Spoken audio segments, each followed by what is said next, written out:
Hello, hello, everyone, and welcome to another episode of Second Nature, a show all about living with ecological loss and grief. I am so excited to welcome another truly amazing guest to the show who I've long admired and who has really been a leader and really an early leader in this field. So welcome to Dr. Renée Lertzman. She's an internationally recognized psychological researcher and a true thought leader in this space nationally and internationally. And Renee really works to make an impact on climate change, but working from a really interesting perspective that gives the tools to organizations that they can use to engage and mobilize and connect with their groups and with diverse populations. She blends scientific approaches into strategies that really make change for environmental challenges. And she also shows us that combining multiple disciplines of psychology with environmental science can aid in the path to big change. And we're going to talk about those big changes. Originally from Northern California, Renee has more than 20 years of experiencing bridging psychological research and sustainability. She integrates behavioral, social, and innovative design sciences to create a truly dynamic approach to social change. And all the way through her education, that's been her focus, is how do you bring multiple ways of knowing and doing and being together. She holds a master's degree in environmental communication from the University of North Carolina and a PhD from the Cardiff School of Social Sciences at Cardiff University in the UK. Her distinguished reputation has led her into many, many different spheres, but lately really to teach and present and produce research for numerous institutions, including Google, the World Wildlife Fund, the White House Social and Behavioral Sciences Team, the National Center for Atmospheric Science, and many, many, many universities worldwide. She's also an author and a published journalist, writing about how the intersection of psychology, environment, and culture really come together in the climate change sphere. And her book, Environmental Melancholia, which was published in 2015, is really a must read in this area. And I recommend it to all my students and everyone that I work with. And finally, if you want to see a great TED Talk on this topic, check out her wonderful talk on how to turn climate anxiety into action. It's truly a must view, and it has over 2.2 million views, so you won't be alone in viewing. And really, for me, when I first started working in this sphere, Renee was one of the few people out there doing this work, 15, 20 years ago, and really bringing in multiple perspectives and bringing the psychological into the climate arena. And that was really excited for myself and all the amazing people that I was working with, was that there were these other people kind of grappling with these topics and really thinking about how we challenge siloed disciplinary approaches, and more importantly, how we take the inner worlds and link it to the outer worlds.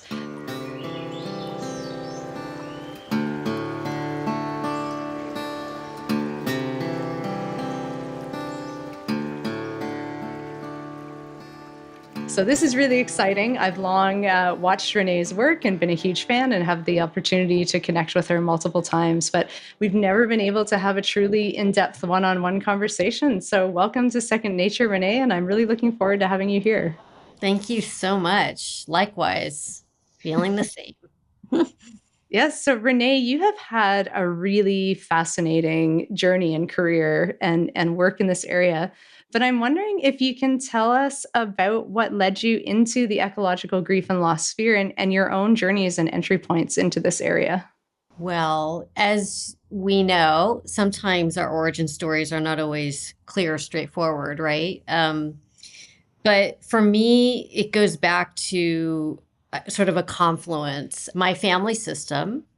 So I was a highly sensitive person in a family system where there was a lot of, I would say, some intergenerational trauma. There was some alcoholism, denial, all kinds of just, the kinds of things that can come up with families. And so that led me from a very early age to seek out support in psychotherapy. And so I was living in the Bay Area. So, it's like was kind of in the culture and milieu at that time. And I started at age 15 taking myself to see a therapist. So I asked my family for a scooter and I took myself during like my lunch breaks to go see my therapist. Um, and then if you kind of combine that with my experiences with nature. So I was fortunate to go to some summer camp for a few years in the Santa Cruz Mountains, which is a very wild, very beautiful region. And I think that kind of brought in experiencing nature and the land as some solace and some inspiration and connection. And then the fact that I found myself, as an undergraduate at UC Santa Cruz, University of California, Santa Cruz, where I, was very much a psychologist. And, that's what I just was most excited about, was the world of clinical psychology mainly. And then, as one takes different electives, I signed up to take an introduction to environmental studies, which was one of these big, huge lecture halls, like 101, right? And I had this kind of experience that was, very disjointed to me, where I was going into these lecture halls and learning about, just massive existential ecological threats. Like one week we'd learn about species loss, or we'd learn about toxins, and we'd learn about Rachel Carson, or, and I would come out of these classes feeling like, okay, we're like, it just seemed very surreal that it was like this one class, as if this doesn't touch like literally every aspect of our lives. And the fact that there was no acknowledgement at the time in 1987 in the class. Now, of course, we now know, just to acknowledge, there was a growing movement of eco-psychology and deep ecology, but there was no real, it just was not being acknowledged. And then I would go into my psychology classes, and those were like big lectures. And again, talking about, social psychology, cognitive psychology, all this, and again, not really acknowledging like environmental crisis. And then in combination, I was taking seminars that were of the moment, late 1980s, which was frankly like a deep interrogation of a lot of kind of, what is culture? What is society? Like really meta, which now, fast forward to this moment, I think is all playing out and vividly. But back then it was like, these various kind of anthropologists and sociologists and literature, I was just in this world where there was a lot of interrogation of, what is the self? What is identity? And it was like starting to really interrogate gender, class, all of that. And so that combination led me to really just, for me, it was just totally inseparable, the realm of climate and environmental degradation and loss with the world of what we understand in psychology, and specifically around trauma, grief, and loss. And so at that time, I went around to various professors asking them to sponsor me to do my own major, which I called at the time ecological consciousness or something like that. And I couldn't find a sponsor, someone who was willing to say, like, I will support you. And so, yeah. So I ended up leaving and going on a field study, which changed my life, which was through UC Extension. And it was happened to be a field study backpacking trip for 2 months that was largely influenced by someone named Robert Greenway, who had pioneered a field at Sonoma State University called wilderness psychology. And the whole premise was like, be in nature immersion, very little, there's reading and writing, but really the emphasis was really on just being in nature, and a lot of unstructured time and a lot of circle work.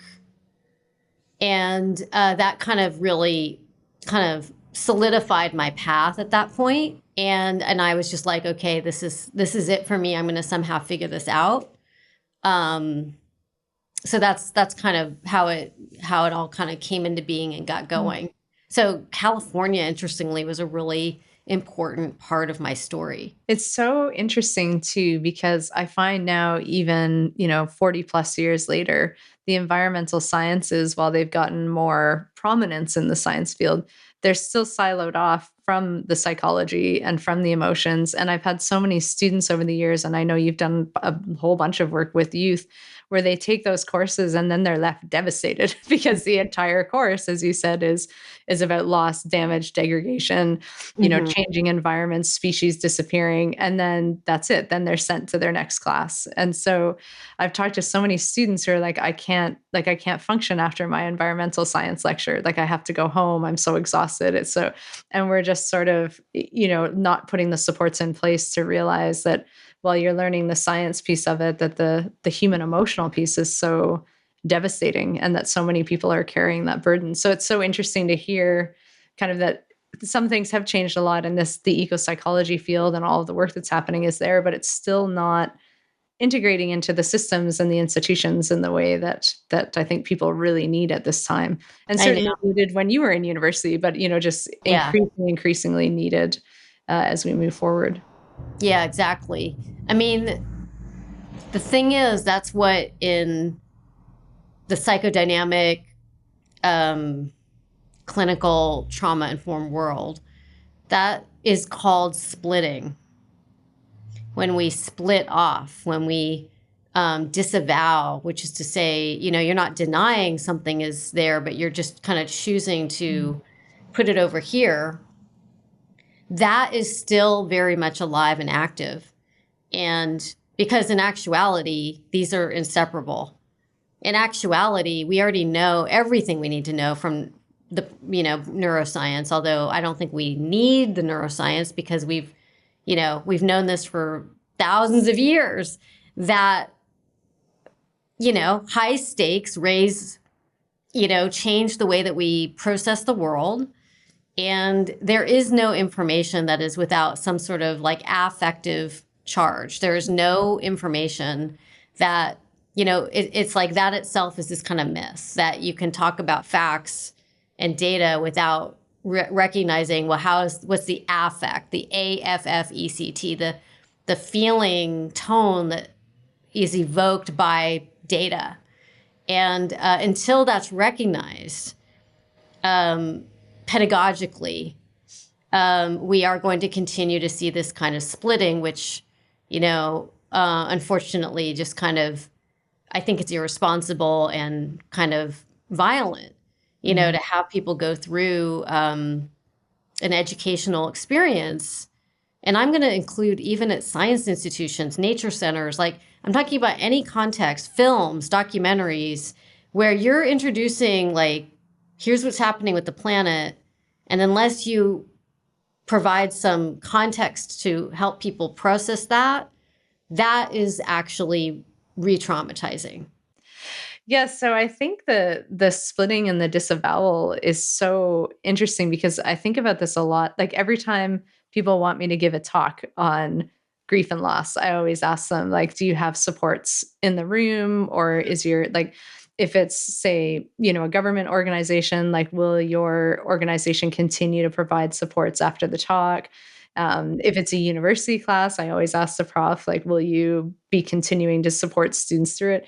And people don't think about it. And it's not something that I had thought about early on as well. Like I would just go and do the talks, and then people after would, message to say how sad they were. And then I realized just what you were saying, that there is this kind of re-traumatizing for some people, newly traumatizing for others, the emotion. And so we're still not kind of, we're giving the information and then not giving the skills or sharing how to kind of metabolize what you've just learned, or students then leave the class and have to go to another class and there's no processing time. So it's so interesting to think about how we've even structured the way that we share knowledge and research on this topic, and how the lessons from the psychosocial field and other psychological areas haven't been brought in that way. So some of it has, but not the how do you aftercare and continual care after. Right. And it does seem like that's starting to shift a bit. So I'm seeing some indication of education is starting to get a little bit more tuned into specific to climate. But I would say it relates to not only climate, but, in general. And as you know, it's it's deeply tied to just intergenerational trauma. And obviously that's going to vary depending on our region and what our ancestral background is, right?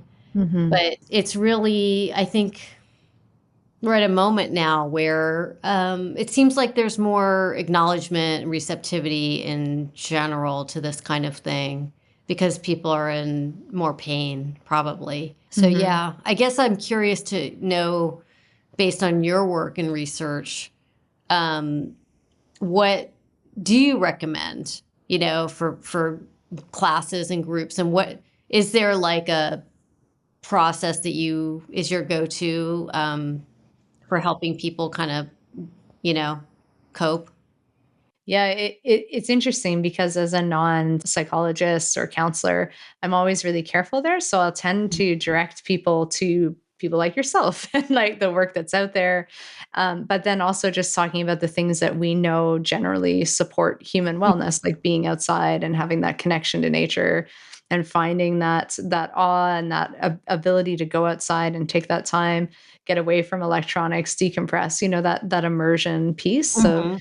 but it's so tricky because I have so many people all the time saying like, what do I do to help? It's like, well, there's so many different resources. So I'll direct them out to so many of the amazing eco psychologists that are out there, people who are now offering like environmentally specific counseling sessions or environmentally aware counselors, at least, things like the Good Grief Network, obviously all the resources on your website. Like there's just, so I try to support that, but I've been really interested in the role of like what universities can do, for example, like what sort of supports can be built into the curriculum. And I think there's, Right. I hear rumblings about that. I think that there are things shifting, but it's an interesting thing to how do you teach the content and the emotional skills to cope with the content Mhm. simultaneously, which is tricky because a lot of the professors are also struggling deeply with Right. how awful this is because you don't end up in those fields if you don't love the environment.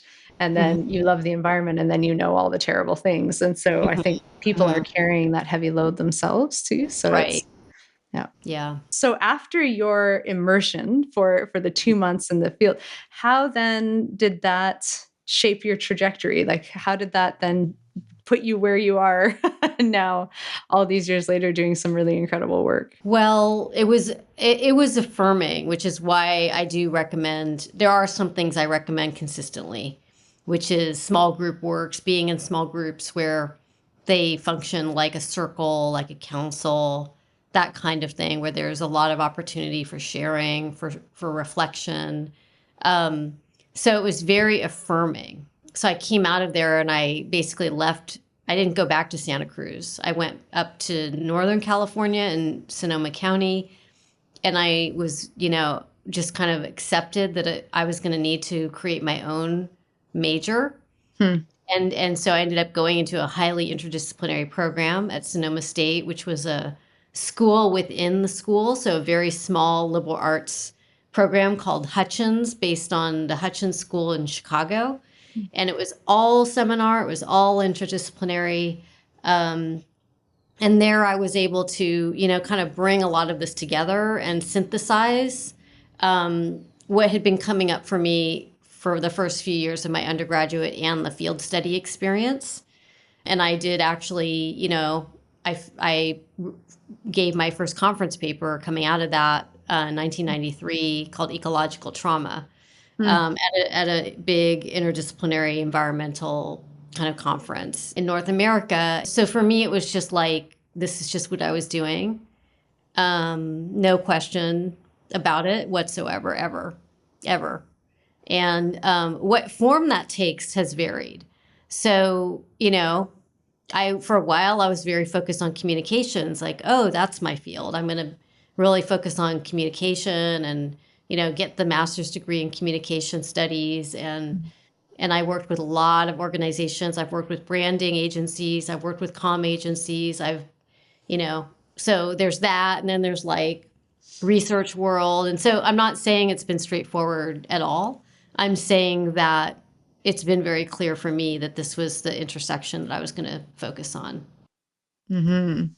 Well, and thank goodness you did, because your work has been so important for so many of us that are working in this, and to be able to find the interdisciplinary language that Mm. brings together all those pieces that we need to be able to talk about what's happening, what people are experiencing. And then I think also one of your important pieces is what promotes action. So, the wellness piece, and then also how do we actually make change as a society, that it's not just the individual, it's the organizational structures, it's the institutions, it's the systems. And so your work that's starting to really shift that has been so fascinating to watch. Thank you.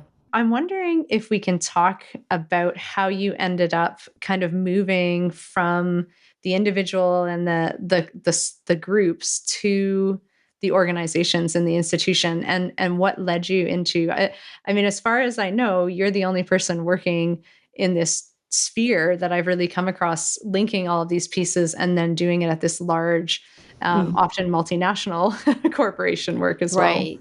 There are other entities working at organizational levels, but their emphasis tends to be more on a behavioral science and social marketing lens. And by that, I mean, there'll be organizations like there's one called Rare, Hmm. and they are very successful at partnering with big organizations. So there are entities, but what's less common is a way of working with teams and leaders inside organizations to build capabilities for making sure that their people have more resilience and more skill and literacy in navigating these issues. Hmm. So to me, that's what it's about, is the way I work with organizations. I don't know how to answer the question of how that got started. It's just like, it just kind of, I think I've always been more organizationally oriented than individual. I haven't really ever felt drawn to do one-on-one. Like, there was a period of time where I thought maybe, but pretty quickly that shifted. And I think I've always been interested in like working with bigger like collectives Hmm. and society. And that's also, I just want to acknowledge, that's why I ended up going to do my PhD in the UK, specifically in psychosocial research. And that field that was pretty vibrant, and I think it's still happening, particularly in Europe and the UK and Latin America, is this field that used to be called critical psychology. It used to be called community psychology. Then it kind of went through an evolution where it was called psychosocial research. And specifically in the UK and Europe, there was this movement, or this kind of, school of innovators in that space who had clinical training. They often had private practices that they ran, and they were PhD researchers that got major research grants. And their whole emphasis was on, refuting this binary of the individual versus society. Hmm. And that movement was itself a reaction and a response to what was becoming more of a like, the British Psychological Society, which was moving into more of a perceived reductive, quantitative, positivist approach to psychology, largely based on behavioral science. And this movement, psychosocial research, came in to say humans are social. We live in organizations and societies. I mean, in communities. There is no individual, right? It's like we are social, relational beings. And therefore, we need to look at both the human subjective experience in the context of the social, political, cultural context, and how do we hold that together? And so, so that field was very compelling to me, and just seemed so obvious to me at the time. That's like, well, this like offers a whole new way of looking at this. And when I ended up moving to the UK in 2003, as soon as I landed, I learned about this. Like literally, like the first day I got there, I met this woman who had just been brought in named Valerie Walkerdine, who had just joined from Australia and had been the founder of, the journal and just a pioneer in the space. And no one at the time was relating it to ecological crisis and climate change. And I was like, as an American entrepreneur, I was like, I'm onto something here. I'm going with it. I'm going to take this. Yeah. And I knew that if I had that kind of training, it would give me something very unique that I could then come back, bring to the States, and apply in organizational settings. I think I just knew that on some level. So as soon as I left my last academic post, which was 2010, I immediately started working with WWF, with Skoll Foundation. I was invited to give talks at business conferences, like very, very quickly. And I think that's because, it was like the timing of it. People were starting to make these connections. Yeah, so that's kind of how it got going. And so what I do now is I feel very, very strongly about the role of organizations, including universities, must take care of their people and must be responsible about how we support people to actually show up and navigate these incredibly difficult issues. And the only way I know how to do that is by offering people some tools, formats. It's all cohort based, which is why I was asking you like what you recommend, because we already know the research. We know that people need to be in small groups to process. We know there's something called think, pair, share, which is in the educational psychology world where, if you're learning something new, the ideal is you reflect on it individually, like journal or whatever. You share with a partner and then you share in a group setting. And I literally do that over and over and over again in every engagement I do. And so I just don't think it doesn't have to be that hard to do this, but what it takes is, the willingness to dedicate the time and the resources, and to shift the normal ways of working and being. You have this wonderful statement on your website, and we'll share all of that, the links in the show notes. But you write that many leaders and teams in business, nonprofits, and governments still lack the resources to effectively awaken people's own capacities for change. We can equip ourselves and our teams by learning new ways of being in the world. And then I love this part. We know that cheerleading, pushing, cajoling, persuading, incentivizing, tricking, or shaming do not work. Instead, we can use a new approach that starts with listening, presence, and guiding. It's serious existential change management. It's a new way to cultivate change leadership, and it's challenging, but what better work is there to be doing right now? And I love that. Like, I love the list that you put in of things we know that don't work, and yet we're still trying to do them in organizations. I love that you talk about it as existential change management and really turn change management on its head, which is such a prominent word in many different areas. And then this idea of it's okay that it's challenging, because what better work is there right now? I love that statement, and I love how you've put it out there in the world and that you're actually enacting it in your work. Thank you. I haven't seen that or heard that in a long time. So it's like I love it. I'm still on message. Yeah, no, it's great. And I think what's so important about it is if we know these things don't work, but people are just not equipped to do the other things, like where do they get that support? And there's so many large organizations that want to change and know that they need change and they want to support their people. But it's just sort of having those skills to make that type of change and to realize it is that existential level that we all need to shift in. Right. And I think I'm going to tie this back to you and your work, because almost every session, talk, workshop I do, and I include in the business sector, I do invoke a quote from your paper from the Lancet, which I'm very grateful for. on many levels, including the fact it's in the Lancet, right? So I like to, it has that extra credibility. And then I think I know it by heart because I read it so often. But you basically say the next 10 years are a critical decade are a critical decade. And then you talk about, you and your colleagues talk about, you know, grief, loss are expressions of connection with the natural world that, even though uncomfortable, going through these emotions are the crucible for action. Yeah. And what I do whenever I read that is I highlight what you're doing, which is you're reframing.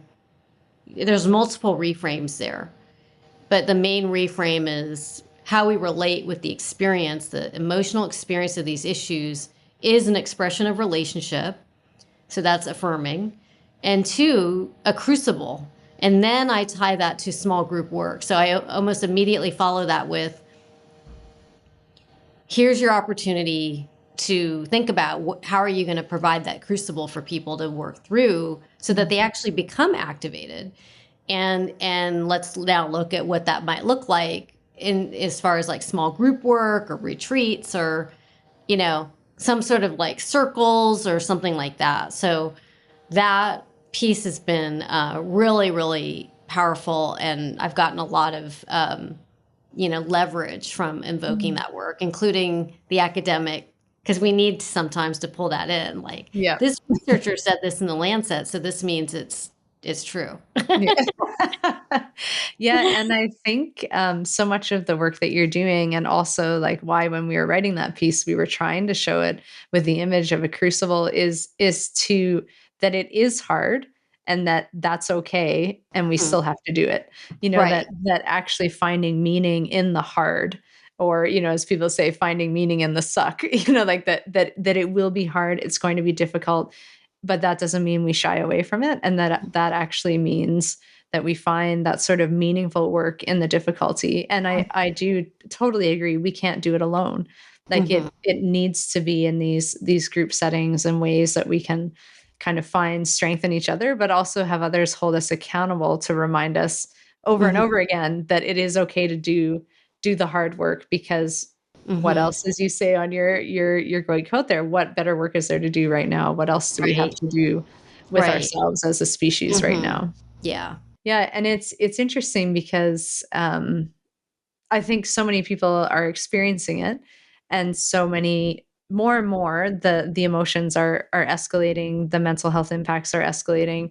People are Mm-hmm. talking about it. It's very ubiquitous now in conversation. I'm finding it's becoming very normalized, but now it's at this sort of stage where so many people are talking about it, but then so few people know what to do with it, to process or to metabolize or to figure out how to move forward. And I'm Mm-hmm. finding there's so many people now stuck at the "this is really hard, I'm full of grief" space. Mm. And that's where I think it's that shift that you're talking about, where we need those supports and we need people like you Mm. guiding us to the supports, and I Right. Well, as you know, I use the frame guiding a lot. And the reason I use guiding is because it comes from motivational interviewing, which is the most evidence-based approach to shifting behavior in the world. Why we're not using that more, I don't know, but I'm taking it and running with it. And MI, which is what it's called for short, is totally open source. So they all know about what I'm doing. Um, Founders know, trainers know. And guiding is a way of being a change maker. So I want to be really clear that what I'm doing in organizations is not, quote, only emotional processing, right? I'm not holding grief circles. That's actually not what I do. Other people can do that. I work in usually professional settings, right? Where we normalize the emotional relationship with what's happening. And the emphasis is on how you do what you do as a sustainability or climate professional and practitioner. And so I think that's also what's differentiating about what I do is that I sort of see it all very integrated. And I mean, I'm talking about how you design your strategy, how you how you do what you do, the work.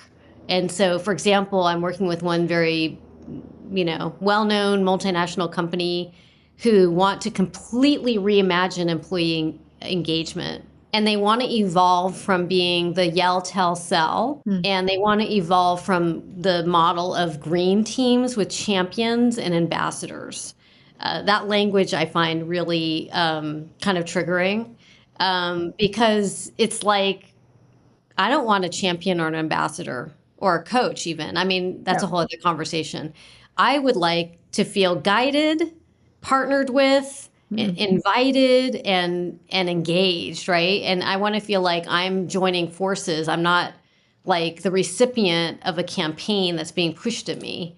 Yeah. And so I'm working on how to train people inside organizations to kind of reimagine their entire approach that includes and acknowledges the emotional relationship with these issues. So I think I'm a little bit ahead. Like, I feel like I've always been kind of, seeing this coming for quite some time. And it feels like at the moment, there's a moment of like, oh, mental health, like this is a thing and we need to connect this with climate change. And it's like, there's a lot around that. Like, oh my gosh, that's great. But I'm like, yes. And let's just like focus on how we show up and approach being a change maker in the world today, which is that you have to be integrated and you have to kind of have the inner practices as well as the outward practices. And there really, as I said in my TED talk, there's no bypass, which is something I didn't plan on saying in the talk. I just like found myself saying, like, I'm sorry, but there really is no bypass. You can't do effective work in the world without, the inner, like being in touch with yourself and practicing self-awareness and all of that and I don't mean go off and do that. I mean, like, how do we bring that into the work itself? How do we just make it like this is a way of being and not about like, oh, I have to go off and like do my inner work for 10 years or whatever, Yeah, I love that you use guided, partnered, and engaged because I feel similarly when around champion or ambassador that I think sort of bringing people in and having that support to be engaged and to feel like people are in partnership, that's really where people start to um, I don't like this term, but realize their own agency, their own strength in it, that they're not alone and they have all these capacities and there's still room for growth and we need to change together. I think I love that you have flipped that around and really looking at those pieces. Yeah, thank you. So one of the things you shared with me, one of your many great talks that are out there, but I had really enjoyed, I had never come across the concept that you shared in your talk around repairing the world and healing the world. And I think, is it Tikkun Olam? Is that how you, yeah. And I was so struck by that around this sort of spiritual, existential commitment on the deep commitment and belief on that repairing the world. And I'm wondering if we can end our conversation with that really beautiful and moving concept that you spoke so eloquently about. Yeah, so Tikkun Olam is a well-known Jewish teaching. There's a I think, I don't know if it's around a magazine called Tikkun, and it's kind of been the reflection of the Jewish commitment to social change. But it goes back, to the Kabbalah, and it's like a really old teaching that has been sort of reinvented over the years. And that's one thing I appreciate about Judaism is, it's very alive, right? It's kind of dynamic. And so there's always a lot of kind of, well, how does this fit with our time today? And anyone who's ever been to a Passover Seder knows that, your Seder will evolve over time, usually based on like what's happening in the world. And so it feels very compelling to me, this idea of to repair or mend the world. And I think if you were to ask, I think I said this in the talk I shared, if you were to ask me, well, what do you do? I would say if it's a Jewish context, like the psychology of Tikkun Olam. And this is actually the focus of my book I'm working on now, which is not explicitly about Tikkun Olam. It's about care. It's about what is the psychology of to really act on our care for the world, and what gets in the way of that.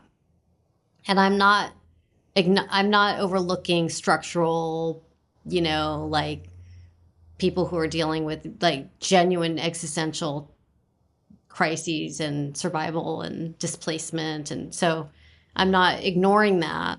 And I'm also recognizing that with the kind of optimal conditions, all humans on some level have an innate capacity to repair and make things better. Mm-hmm. And again, that is ancient wisdom, and it's, supported by more contemporary science. I just feel sometimes like, why do we have to keep, rehashing this? Like, we already know that humans, get a tremendous amount from being helpful and doing something that actually makes something measurably better. And the reason why a lot of people are in despair and opting out right now is because the issues are so big and the scale is so big that we do what I call short circuiting. And I write about this. For many people, there's many cycles of short circuiting.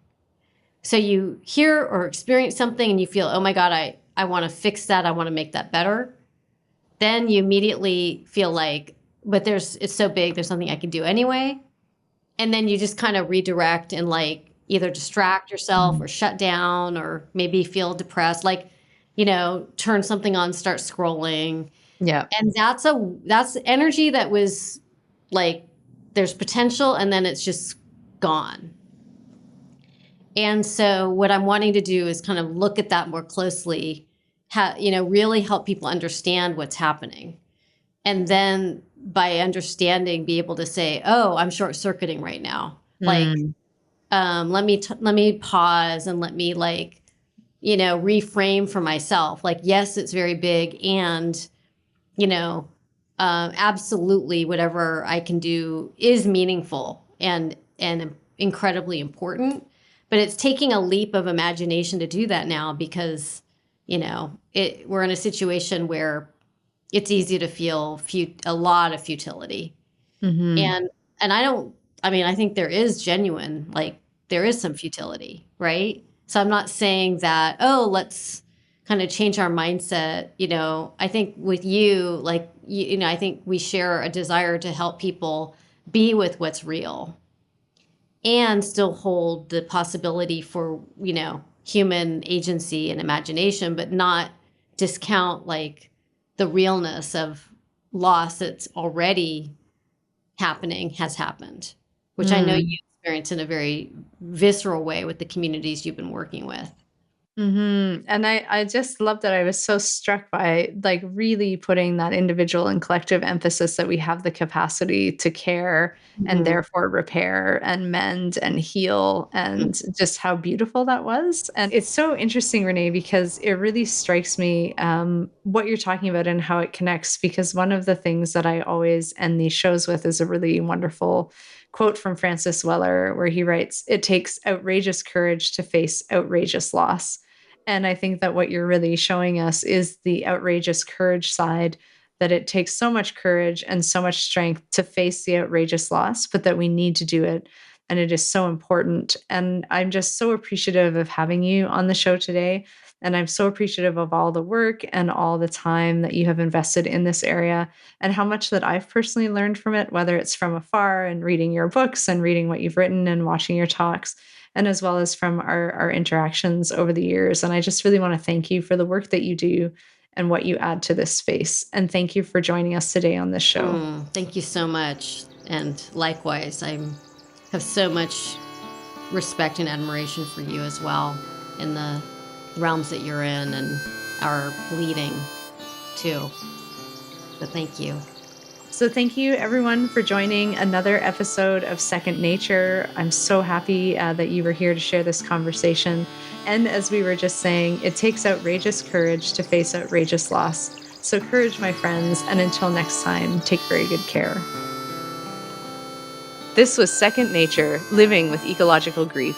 Thank you for joining us today for another powerful conversation about environmental love and loss. And of course, the conversation continues. So please make sure to like, share, and subscribe, and visit ashleeconsolo.ca for more information. Until next time, thanks for tuning in and take good care.